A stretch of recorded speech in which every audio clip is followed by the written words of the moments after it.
Speak up. Halo teman-teman semua, kembali lagi bersama gua Dava Jihad Sabila.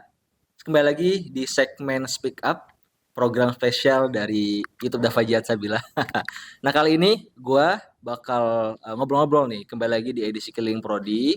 Ini sekarang gua mendatangkan narasumber ya, teman-teman gua dari Fakultas Agama. Tepuk tangan dulu buat Fakultas Agama. Kali ini bersama siapa nih? Tolong kenalin diri lo. Nama gua Bram, saya menjabat sebagai Ketua Hima Parama Sofia atau Himpunan Mahasiswa Falsafah dan Agama 2024-2025. Oke, kuliah di mana? Terus jurusannya apa? Semester berapa? Saya semester 2 kuliah di Universitas Paramadina. Tadi apa satu lagi? Semester. Semester 2. Oke. Jurusannya falsafah agama ya? Iya. Oke, Prodi. prodinya ya. Oke, sampingnya. Ya, gue Muhammad Shoaib, gue kuliah di Universitas Paramadina di Fakultas Falsafah Agama juga. Gue kebetulan angkatan 2023. Oke. Sekarang masih jalan semester 2. Oke. Berarti kita semua seangkatan ya. Iya, seangkatan. Cuma beda prodinya aja nih ya. Nanti coba kita ngobrol-ngobrol lah tentang apa namanya falsafah agama nih, kehidupan bermahasiswanya seperti apa gitu ya. Cie. Jadi terus juga yang kedua apa namanya nanti juga kita menangkis rumor-rumor yang ada lah tentang mahasiswa falsafah agama itu seperti apa gitu. Apakah seperti biji daun pisang atau seperti apa sih? Oke, yang pertama kita langsung mulai aja nih pertanyaannya gitu ya. Izin ketum ya. Weh. Ketum nih, ini ketum nih luar biasa. Ini yang pertama nih gue sebenarnya sempat bingung sama mahasiswa falsafah agama ya, apalagi di Paramadina ini gitu ya. Ada juga teman-teman gue yang cerita bahwasannya dia itu katakanlah katanya salah jurusan atau terjebak di falsafah agama tuh gimana tuh? Nanti coba kita coba tanya ya. Gue mungkin mulai dari Bram dulu kali ya. Bram, kira-kira apa alasan lo buat apa namanya masuk di falsafah agama ini, Bram? Jawaban gua ada jawaban yang filosofis dikit ya. Ringan-ringan aja tapi. Karena filsafat ini berjasa bagi gua karena ya dia membebaskan gua untuk bertanya-tanya, berpikir, berkritis. Dan cakupannya sangat luas. Dan itu memerdekakan aku rasanya. Oke. Gitu. Memerdekakan akal berarti ya. Luar biasa. Swipe. Kenapa, Aib? Ya, gue sendiri sih pas dalam pemilihan jurusan untuk masuk ke Paramadina tuh gue baca-baca kan di Fakultas Falsafah Agama sendiri tuh gue lihat dipadukan antara politik dan Oke. agama. Nah, gue tertarik di situ tuh. Iya. Jika politik dan agama itu semacam dipadukan, nah Aha. gue seolah-olah tuh bertanya-tanya, oh ini Luar gimana sih biasa, jurusan ini? gitu. Makanya gue pilih Pilih ya. falsafah agama Tertarik ini. ya. Berarti Iya, ketika lo ngelihat apa namanya sih? Silabusnya atau apanya? Iya. Apanya, Bram? Apa? Maksudnya yang dipelajari semester 1 Iya. apa, semester 2 apa gitu kan? Iya. SKS-nya Iya. ya. Nah, itu gue juga ngintip juga tuh. Iya. SKS yang dipelajari di apa namanya prodi gue tuh apa aja gitu ya. Nah, lu gitu juga. Iya. Nah, ketika lu ngeliat itu, lu jadi tertarik gitu ya. Gue pertanyaan besar tuh gimana sih dalamannya ini ya, makanya gue masuk terjun ke dalam. Tapi ada juga pernyataan yang bilang tidak boleh memadukan antara agama dan politik. Waduh. Tapi di sini dipadukan. Iya. Gimana tuh? Jadi dalam hal ini mungkin orang-orang salah perspektif ya tentang memadukan politik dan agama. Padahal di dalam ya ketika kita melihat ke belakang ke sejarah-sejarah, orang-orang pasti berpolitik walaupun juga di agama. Pasti orang-orang itu akan selalu dibarengi dengan politik. Meskipun politik itu enggak sebesar yang sekarang kita lihat yang dipertontonkan di demokrasi ya, tapi politik itu akan terus ada walaupun itu di agama. Oke, tadi berarti politik itu udah menjalar berarti ya di kehidupan. Seolah menjadi karakter di kehidupan. Menjadi karakter ya. Karena memang kita udah nggak bisa juga buat menghindarkan diri dari politik betul. gitu ya. Oke, itu sebagai pemantik aja di awal gitu ya. Terus yang kedua, gue mau nanya nih, kira-kira apakah pada saat sekarang ini, pada saat di dunia mahasiswa ini, lu punya role model yang menjadi acuan gitu ya, yang mungkin menjadi inspirasi saat ini gitu. Kalau zaman dulu ya, sebelum saya masuk EVA, saya suka banget Allamah Iqbal, Muhammad Iqbal, filsuf Pakistan, karena dia bisa menyeimbangkan antara agama dan perkembangan zaman. Relevansinya tuh bisa ditarik. Kalau sekarang saya suka Noam Chomsky, terus ada Rabindranath Tagore, sama Lao Tzu, Oh, gitu ya. filsafat timur. Oh gitu. Dan gue nggak tahu semua namanya. Tapi nanti kita coba lihat aja, kita searching nanti di Google gitu. Kalau Syuaib gimana nih? Kalau gue sendiri nggak terlalu jauh ke toko-toko yang ada di luar negeri ya. Iya. Tapi gue sendiri tuh melihat kayak toko-toko tradisional, toko-toko bangsa kayak Tan Malaka, Malaka. Muhammad Hatta. Nah, Oke. ketika di 2 tahun 3 tahun terakhir ini kan mulai muncul nama Fahrudin Faiz, Ah, Habib oke. Ja'far. Iya, Nah, gue iya, tertarik iya. tuh ketika mereka memadukan filsafat dan agama. Nah, itu yang Luar membuat gue tuh biasa. tertarik banget ketika ya gue mau masuk falsafah itu dan ada agamanya juga. Itu yang bikin gue tertarik. Berarti memang ada unsur-unsur kenikmatan ketika semuanya itu dipadukan dengan filsafat gitu ya. betul. Luar biasa. Itu Tadi seninya. sebenarnya gue mau nungguin Bram ini kok nggak nyebut nama Coki gitu ya. Coki Paradeni nggak masuk ternyata ya. Dia kayaknya bukan filsuf deh. Lebih ke apa dia? Nggak tahu juga. Iya iya iya. Iya. Tak salah ngomong. Iya. Terus ekspresi lu jangan kayak gitu dong. Gitu ya. Oke, jadi tadi kalau misalnya tadi di Syuaib itu lebih kepada tokoh-tokoh tradisional yang ada di Indonesia. Kalau misalnya Bram ini lebih kemana? Timur dia.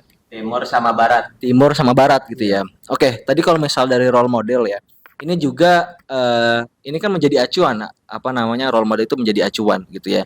Ini mana di saat kita itu belajar, di saat kita itu bersosialisasi, itu kan kita mendapatkan inspirasi, terus juga bisa apa namanya berpraktek itu dari orang-orang tersebut gitu ya. Nah, terus kalau misalnya kita ngomong ini, kita mengkerucut lagi, kita kan ini lagi di edisi keliling prodi. Ketika lu belajar di mata kuliah falsafah agama gitu ya, menurut masing-masing dari kalian ini, yang paling menarik itu mata kuliah apa? Swipe dulu. Kalau di gua kan ya baru semester 2 ini kan, jadi hanya beberapa mata kuliah yang baru gua jalanin. Untuk saat ini gua paling tertarik sama yang namanya mata kuliah itu kecakapan berpikir. Kecakapan berpikir. Nah, itu salah satu dosen juga yang memang top dari luar negeri. Itu kenapa gua tertarik dengan kecakapan berpikir itu karena memadukan antara ilmu sosial yang diajarkan bagaimana kita berkarakter, bagaimana kita bergaul, bersosial kepada masyarakat, dan di situ filsafatnya juga dapat. Oke. Situ gua menarik mata kuliah Berarti itu. mata kuliah kecakapan berpikir. Iya, kecakapan gitu ya. berpikir. Bram, gimana Bram? Kalau menurut saya, apapun mata kuliahnya, saya tergantung sama dosennya. Kalau kata kating-kating kita itu, kita itu tua di FA bukan karena falsafahnya, bukan karena sibuk mempelajari filsafatnya, pusing di situ. Tapi pusing mikirin dosennya. Tapi kita sayang dosen. Tapi emang kalau menurut gue fakta juga ketika dosen itu cara penyampaiannya berpengaruh ke apa namanya pilihan mahasiswanya. Karena ketika dosennya ini menyampaikan dengan berat gitu ya, kalau gue punya pilihan mending gue tidur ya, daripada gue dengerin. Karena sama-sama nggak masuk gitu ya. Tapi ketika dosen ini bisa memadukan apa namanya dan menyampaikan ilmunya itu dengan apa namanya digiring ke hal-hal yang relate gitu, digiring ke isu-isu yang lagi berkembang sekarang, itu kan jadinya mahasiswa paham, mahasiswa itu jadinya tertarik gitu ya.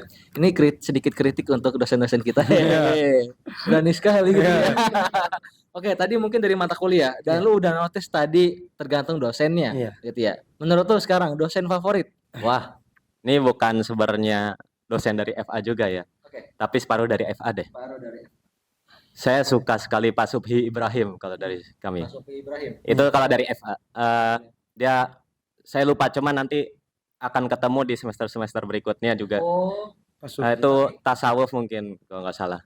Maksudnya itu lu belum ketemu sama dosen tersebut apa gimana? Sudah, cuman sempat ngikutin pelajarannya. Meskipun gua bukan semester 3 atau 5 gitu. Ikut nimbrung aja gitu. Terus kedua Lutfia Syaukani gitu ya. Terus apa yang membuat lu tertarik sama dosen itu? Karena bagi gua itu membebaskan ya kalau mereka. Untuk kita berpikir, kita bebas mau nanya, aktif juga. Tapi caranya tuh santai gitu. Oke. Berarti tadi yang relate sama yang gue sampaikan juga ya, terkait dengan penyampaian dari dosennya juga pada akhirnya. Syuaib gimana, Syuaib? Kalau gue sendiri mengenai dosen itu beda pandang mungkin sama Bram ya. Iya. Karena beberapa orang kan ada yang mengatakan ada dosen itu yang dosen killer, dosen Iya. yang memang baik, tapi dari cerita-cerita cutting kami yang mengatakan ada beberapa dosen yang killer gitu-gitu. Ketika kami masuk kelas dosen tersebut, ternyata dosennya asik. Dosennya asik. Jadi gue bisa menyimpulkan di situ bahwa dosen asik itu tergantung mahasiswanya juga. Gimana ketika mahasiswa itu diajarin bisa mengajak dosen itu untuk Iya. berdiskusi. Itu yang gue Mungkin ini tanggapi. juga Syuaib masuknya juga apakah dosen ini nyambung sama tipikal mahasiswanya juga betul. gitu ya. Nah, Jadi bagaimana interpretasi dari apa namanya mahasiswanya Iya, juga betul. sudut pandangnya ternyata enggak juga iya, gitu ya. betul. Gitu. Atau mungkin emang momennya lagi nggak pas aja waktu itu. Ketika cutting mungkin jadi nggak ketemu gitu. Iya, iya. Pas nggak ketemu. Iya, mungkin Tapi jadi situ. ketika apa namanya sama mahasiswa yang lebih bawahnya Iya. lagi gitu ya. Dan mungkin itu bisa di apa namanya dijadikan landasan juga bahwasannya enggak juga gitu Iya, ya. enggak semua ya. Iya, jadi mungkin berarti faktornya banyak ya. Iya. Ada momen, Iya, ya, momen. mahasiswanya gimana, Iya. dosennya gimana, cara penyampaiannya gimana ya. Itu yang gue tangkap sih ya. Oke. Jadi siapa dosennya? Jadi kalau menurut gua sampai saat ini yang paling asik ya Ridwan Arif sih. Ridwan Arif. Ridwan Arif. Bapak Ridwan Arif. Iya, Mata Ridwan kuliah Arif. apa dia? Dia untuk saat ini dia bawa bahasa Arab dan bahasa Inggris. Kemarin oke. sempat bawa mengajar ulumul hadis. Ulumul Nah, hadis. itu bagus Luar bawaannya. biasa. Ya. Ya, sebagaimana kita tahu ya bahwasannya Syekh ini backgroundnya emang Islamis. Luar biasa. Kalau misal setuju ya? Kalau lu setuju nggak? Kalau background lu itu background lu apa? Gua joget lagi loh. Coki background. Iya. Tapi gua nggak 1 2 3 gitu ya. Oke, siap. Disclaimer-nya gitu ya. Iya. Tapi ini kan jadinya apa namanya? Membuat perspektif juga nanti buat teman-teman filsafat bahwasannya ternyata ini loh dosen-dosen yang seru gitu kan. Iya. Karena memang tujuan dari edisi keliling prodi ini dibuat juga untuk ngasih gambaran ke mungkin teman-teman yang mau masuk Paramadina dan di jurusan-jurusan tertentu. Nah, silakan nonton ini gitu. Iya, betul. Ini kan by experience dari teman-teman yang udah merasakan gitu ya. Tapi kalau misalnya ngomong-ngomong tadi kita udah ngomongin tentang mahasiswa dosen favorit. Iya. Tapi barangkali ada dosen yang paling tidak terfavorit itu. Iya. Bisa dinotis mungkin? Mungkin kalau bagi gua dosen yang bukannya juga tidak terfavorit ya, tapi Iya. kurang itu ketika dosen itu jarang masuk. Pertama dia jarang masuk. Terus kedua ketika dia memberikan tugas itu tidak tanggung-tanggung gitu. Tiba-tiba ngebunuh mahasiswa seolah-olah itu memberikan tugas yang membuat kita pusing. Iya. Jadi bukan mencerdaskan. Bukan mencerdaskan. Iya, tapi inisialnya nggak bisa disebutin. Tet. Ya, kalau misalnya Bram setuju nggak sama dosen yang kayak gitu? Setuju maksudnya apa? Setuju apa? Kalau misalnya nggak terfavorit tadi. Oh, gua ya sependapat sama Suhaib tadi. Gitu. Terus namanya siapa? Enggak. Nggak usah lah ya. Ini Dava emang di ujung. Ya kan teman-teman filsafat mau tahu ya enggak. Nah teman-teman filsafat nih kating-kating kan pengen nonton juga videonya ya enggak. Nanti giliran besok pas masuk tinggal ini aja pojokin aja lu berdua. Ya. Terus kalau misalnya tadi kita kembali lagi ya ke apa namanya dunia falsafah agama, prodi falsafah agama. Kira-kira story type-nya mahasiswa falsafah agama tuh seperti apa sih dia? Aku dulu ya. Kita bebas dalam gaya hidup sekaligus dalam gaya pikir menurutku. Jadi maupun ada cutting yang istilahnya dia punya pemikiran yang agak manapun itulah kita bisa padukan ya. Jadi berbeda-beda tapi tetap satu. Oke. Enggak, tapi kalau misalnya di jelaskan itu. Maksudnya gini, mahasiswanya falsafah agama tuh orang-orangnya pasti begini. Itu story type namanya. Iya. Kayak misalnya ya. Story type-nya mahasiswa psikologi pasti orang-orangnya friendly, orang-orangnya enak diajak ngomong. Nah, story type-nya mahasiswa falsafah agama tuh seperti apa, Bram? Rambutnya panjang. Seni dong. Oh iya, anak seni ya. Ya suka mikir gitu. Tapi mungkin nggak suka cari duit. Jadi mikir doang gitu ya. Mikir doang nanti duit yang Merenung. datang gitu. Suka merenung gitu. Bahkan kalau mau kerja pun mikir dulu kenapa aku harus kerja gitu. Iya, iya. Kalau Syuaib gimana Syuaib? Yang gua tangkap sih dari beberapa prodi lain yang gua ngobrol bareng, mereka tuh selalu mengatakan kalau anak FA tuh pasti pembahasannya berat. Oke. Nah, betul. Falsafah itu kalau yang nongkrong rata-rata anak falsafah sama falsafah pasti katanya pendengaran mereka tuh pasti bahasnya kalau bukan seputar politik negara ya Iya, tentang oke. sejarah yang berat-berat, tokoh-tokoh. Oke. Gue bilang oh mungkin memang dalam perspektif mereka tuh falsafah itu pembahasannya berat. Padahal Iya. sebenarnya sih kalau kami yang menjalani itu santai-santai aja. Santai aja Iya ya santai. berarti ya. Bagi kami tuh biasa santai. Iya. Berarti semuanya itu tergantung kebiasaan Iya. juga ya. Kalau misalnya memang di lingkungan tersebut emang kebiasaannya memang udah pembahasan seperti itu Iya ya. betul. Itu menurut mereka ya biasa aja. Iya biasa aja. Tapi kalau misalnya memang mereka dalam lingkungannya itu nggak terbiasa untuk Iya, ngomongin betul. kayak gitu ya berat juga Iya gitu ya. berat dengarnya kan. Berarti memang isu ataupun rumor ya yang mengatakan bahwa mahasiswanya falsafah agama tuh emang suka ngobrolnya yang berat-berat gitu. Iya. Bener ya? Itu betul. Oke. Iya. Oke, gue boleh ngeluarin tanda kutipnya agak ini nggak? Boleh. Ngebosenin.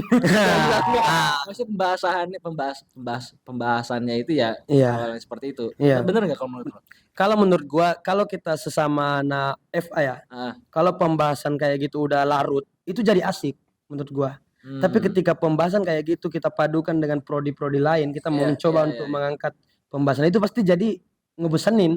Nah, karena Oke. pernah gua suatu waktu tuh di Iya, iya, perpus ngobrol sama anak HI, Mhm. mereka pada bilang, ih kok pembahasannya Apaan sih kayak lu gitu gitu ya. ya?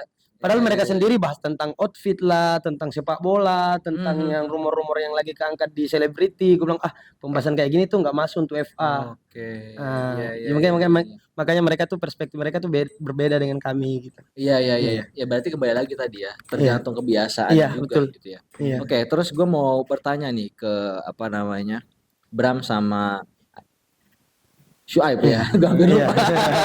Iya, tapi ini sedikit aja ya, karena memang gue juga takutnya teman-teman juga dengerinnya agak Iya. berat gitu Iya. ya. Tapi gue pengen tahu mungkin sedikit pemaparan dari lo berdua. Bagaimana cara filsafat itu memadukan dengan agama itu bagaimana gitu? Iya. Seperti apa? Kalau dengan agama mungkin terlalu luas. Tapi kalau teologi atau sejarah agama gitu. Pertama kita definisiin dulu tuh filsafat apa sih? Kalau aku suka memberikan ruang dulu. Anggaplah di kirinya ada agama, sementara di kanannya itu ada ilmu sains gitu. Kalau sains dia biasanya lebih empiris. Kalau agama dia biasanya lebih doktrin. Tapi kalau filsafat itu dia punya ruang tersendiri yang bisa memadukan dua itu menurut gua. Syuaib gimana Syuaib? Kalau bagi gua filsafat dan agama ini ada bisa berkesinambungan gitu kan, karena ketika gua terjun di dalamnya, filsafat itu merombak pikiran yang gue pelajarin kan. Jadi pemikiran lebih luas. Sedangkan di dalam agama kan kita keyakinan. Jadi orang-orang yang condong cuma beragama tapi tidak berfilsafat itu terkadang jadi orang-orang yang primitif. Oke. Nah, ketika gue memadukan filsafat, gue bisa berpikir dan menyatukan keyakinan gue bahwa oh inilah filsafat dan inilah agama. Itu yang gue tangkap sih. Oke. Berarti lo paham ya, maksudnya arti dasar agama itu seperti apa betul, gitu ya. Iya. Bahkan arti kehidupan seperti apa ya itu di filsafat Iya, gitu betul. ya. Benar Jadi sekali. tadi Bram juga memaparkan bahwasannya filsafat itu punya ruang tersendiri antara sains dan juga agama Iya, gitu ya. Oke, ini menarik nih gitu ya. Iya. Cuma mungkin kita sampai situ ya. Iya, betul. Bahasannya jangan itu ya. Cuma gue mau pancing lagi. Berarti ketika memang tadi filsafat dan agama itu bisa dibicarakan gitu ya. Apakah ya, gue bukannya benarkah gitu ya. Apakah orang-orang filsafat kadang tuh bertanya-tanya gitu, apakah Tuhan itu ada? Gitu. Iya. Ini apakah ya? Bukan benarkah? Iya. Jadi gue bisa menjawab cuma singkat aja bahwa filsafat itu sedikit menyesatkan, tapi kalau banyak itu menguatkan. Nah, jadi jangan jangan dikit-dikit. Kalau memang mau terjun ke dalamnya, terjun betul-betul, dan kita bakal menguatkan itu. Kalau gua short aja nih, pendek aja. apa yang Anda maksud terkait Tuhan? Berat. Canda-canda. Tapi ini apa filsafat apakah menyesatkan misalnya? Sesat itu sendiri juga harus diartikan apa? Gitu kan. Dan juga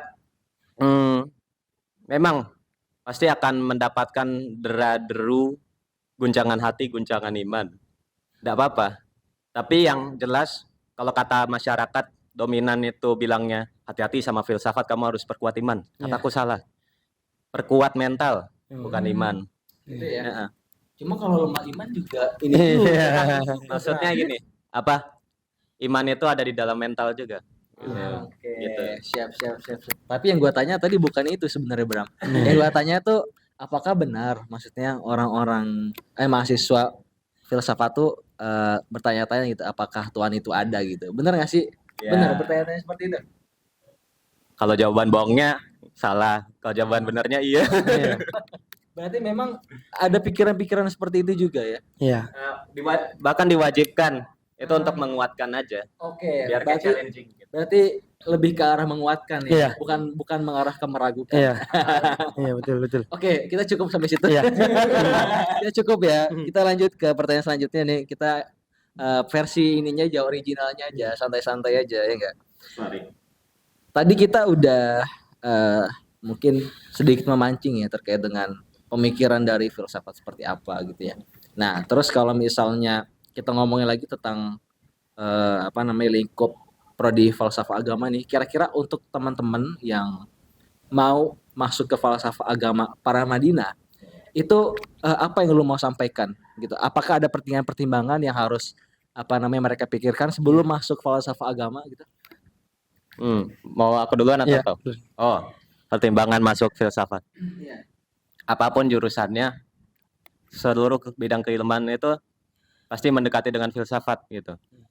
Jadi kita tidak akan pernah terlepas dari filsafat. Cuman kalau pertanyaan teknis seperti tadi, sebelum masuk FA itu, kira-kira apa sih yang perlu disiapin teman-teman? Ya, itu tadi pertama siapin mental. Terus kedua briefing. Jadi SKS-nya, lingkungannya gimana, kontak-kontak lah sama, apalagi kalau ada kenalan dari Paramadina, terutama itu. Jadi banyak-banyak investigasi. Gitu. Banyak cari tahu ya. Iya. Ya, Syuaib gimana? Kalau gue sendiri buat teman-teman atau adik-adik yang mau masuk filsafat, Ya. yang pertama tuh harus dibarengi dengan minat baca yang kuat. Oke. Kalau memang minatnya baca yang kuatnya di situ tinggi, insya Allah kalau masuk falsafah itu ringan. Menurut gua ringan aja. Iya, Yang iya, penting iya. minat baca itu tinggi karena ya cangkulnya filsafat itu adalah buku. Oke. Nah, jadi ketika lu punya minat baca yang kuat, insya Allah bagus. Berarti kalau dia itu kuat baca Iya. gitu ya. Nah, itu insya Allah bisa lah Iya, mengikuti memudahkan ya. pelajaran-pelajaran yang Betul. ada di Betul. falsafah agama. Betul, gitu ya. Bang. Terus kalau misalnya gue tanya lagi, kenapa harus masuk falsafah agama? Mau Anda duluan atau Iya, saya? Anda duluan. Aduh. Kenapa falsafah dan agama? Ada 4 tipe orang yang memilih untuk masuk falsafah dan agama. Pertama karena falsafahnya, saya karena filsafatnya. Ada juga yang karena agamanya. Iya. Ada juga yang karena dannya. Falsafah dan agama. Iya. Iya. Nah, cuman saya bingung sama yang keempat-empatnya nih. Kalau dia nggak milih karena ketiga-tiganya, sejurusan berarti. Gitu ya. Iya. Oke. Kalau misalnya Syuaib, Kalau bagi gua teman-teman yang mau kenapa harus memilih falsafah dan agama? Iya. Jika memang ada minat di bidang perpolitikan atau bidang sosial, ya cocok untuk di falsafah agama. Tapi kalau memang minatnya di awal tidak ada untuk memilih falsafah agama, mending jangan. mending Bagi jangan gua ya. ya mending jangan. Iya, iya. Karena jatuhnya nanti hanya mengikuti pembelajaran yang tidak Iya. bakal masuk ke otak. Iya. Berarti mengikuti sih mengikuti ya, Iya. tapi akhirnya ya nggak menjiwai juga betul. pada akhirnya gitu Iya. ya. Oke, mungkin sedikit nih kita sedikit melebar lagi ya. Kira-kira gue pengen nih teman-teman ngasih gambaran gimana cinta itu menurut filsafat. Yes. Sedikit aja. Gimana kira-kira? Aduh, aku kurang berani nih. Ya, Duluan aja lah. nggak apa-apa. Saya adalah tipe orang yang belum atau tidak mempercayai keberadaan cinta. Tapi saya mencoba cari terus gitu. Karena kebanyakan dari pendapat orang yang bilang cinta itu ada, cinta itu ada, cinta itu ada. Saya bilang 3 kali itu. Tapi apakah perbuatannya membuktikan keberadaan cinta gitu? Cinta itu kan diukur bukan hanya dalam idenya, tapi dalam perwujudan nyatanya gitu. Harus ada gitu. Kedua, cinta itu harus independen. Jadi dia nggak boleh terkungkung, nggak boleh ada rantai, nggak boleh dia terjajah. Kayak misalnya, saya mencintai Anda karena materi atau karena kecantikan atau karena apa gitu kan. Itu kan ada sebab akibat, ada rantai-rantai di situ. Sementara aku emang agak terinfluensi sama Islam juga dalam apa ya, aku lupa, tapi yang jelas bahwa cinta itu kalau dalam pernikahan maksudku.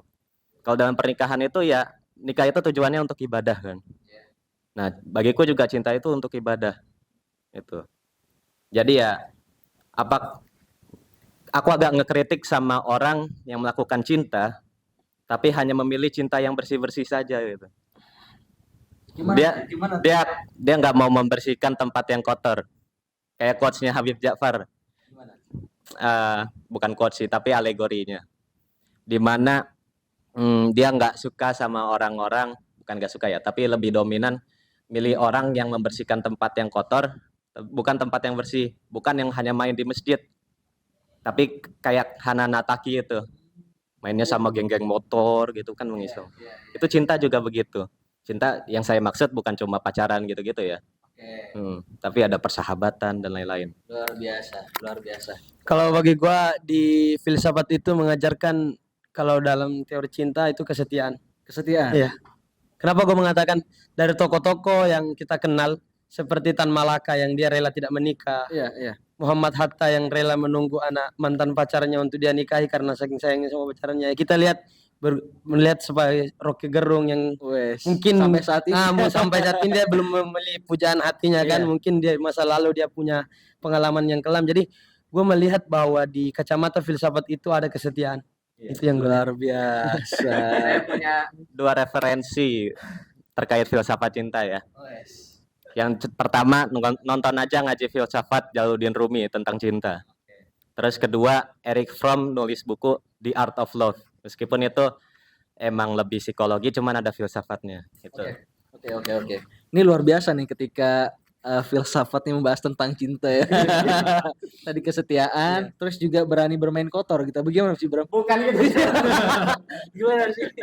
Jadi gimana coba? Filsafat tidak munafik gitu loh. Cinta tidak munafik maksudku. Dia nggak cuma memerhatikan tempat yang bersih, tapi dia juga membersihkan tempat yang kotor. Oke. Bukan hanya tempat yang bersih, tapi membersihkan tempat yang kotor. Ya, betul. Oke, siap. Terus juga ini tangkis rumor-rumor aja nih, sedikit aja mungkin ya, iya atau tidaknya aja ya. Ketika ada orang yang merumorkan bahwasannya filsafat nih haram katanya, filsafat nih sesat katanya gitu ya. Itu seperti apa cara menjawabnya? Sederhana aja. Kayaknya iya ya. Canda-canda. Ya, kalau mau ke situ kita harus ngelihat filsuf Islam. Sama kita langsung ngelihat aja kalau filsuf Islam, filsuf agamawan gitu. Jadi kalau misalnya saya izin rujuk ke Islam dulu ya. Anggaplah ada ayat-ayat loh yang banyak yang filosofis gitu. Yang mempertanyakan tentang value, tentang nilai. Terus ada juga yang mempertanyakan tentang ontologis gitu. Mohon maaf agak berat dikit aja topiknya. Tentang kayak hadis yang bahwa Allah itu duduk di atas arsy gitu kan. Apakah benar-benar tafsirannya duduk sebagaimana menyerupai makhluk atau itu bahasa alegoris gitu kan. Itu menarik tuh. Jadi kalaupun mengharamkan filsafat itu saya rasa agak rancu ya, karena di dalam Al-Qur'an, di dalam Bible, di dalam Tripitaka gitu. Barcelona bukan ya. Ya itu ada filsafatnya gitu. Ya. Jadi Anda mengharamkan kitab. Ini dalam tanda apa namanya sederhananya menepis bahwasannya filsafat itu haram ya. Syuaib, filsafat Gua- haram sesat. Kata-kata filsafat haram itu enggak sih. Enggak ya? Enggak banget. Kenapa? Karena di dalam Al-Quran sendiri banyak yang mengatakan potongan ayat di akhir itu yang mengatakan afala ta'qilun, Afala afala ta'qilun. tatafakkarun, Afala supaya kamu ta'lamun. ya, Gitu-gitu ya. supaya kamu berpikir Ya supaya kamu menggunakan pikiran. Ya. Sedangkan filsafat itu identik dengan kita berpikir. Berpikir ya. Itu makanya gue bilang Oke. berarti tidak harus. Siap. Apakah kamu termasuk orang-orang yang berpikir gitu? Nah, Luar betul. biasa. Itu dia. Nggak, gue nemu aja, Oke, mungkin sedikit teman-teman. Bram dan juga Syuaib, gue mau tantang nih ya. Mungkin di akhir Bram bakal pantun? Enggak. tapi gue mau tantang Bram sama Syuaib untuk bisa closing statementnya itu membuat quotes ataupun mungkin potongan syair yang mungkin ya diinspirasi ambil dari mana aja gitu ya. Iya. Quotes ataupun syair, silakan. Oh, quotes. Sorry. Keren banget. Belum. Don't stop when you are done. Don't stop when you are tired. Stop when you are done. Johnny Sins. Ya, apaan itu? Jangan berhenti ketika Anda capek, tapi berhenti ketika Anda selesai. Luar biasa. Jangan berhenti ketika Anda capek, tapi berhenti ketika Anda selesai. Gitu ya. Syuaib. Keraguan itu datang dari pikiran, sedangkan keyakinan itu datang dari hati. Luar biasa. Ketika kamu mau merasakan, maka masuk dalam Luar biasa. Ketika kamu mau merasakan, maka masuklah dalam hal itu. hal itu. Luar biasa. Oke, tepuk tangan dulu untuk filsafat. Oke, mungkin teman-teman semua terima kasih nih untuk Bram, untuk Syuaib yang bersedia untuk main-main di YouTube gua nih. Ya mudah-mudahan ini bisa menjadi inspirasi bagi gua, bagi kita, dan bagi teman-teman semua nih.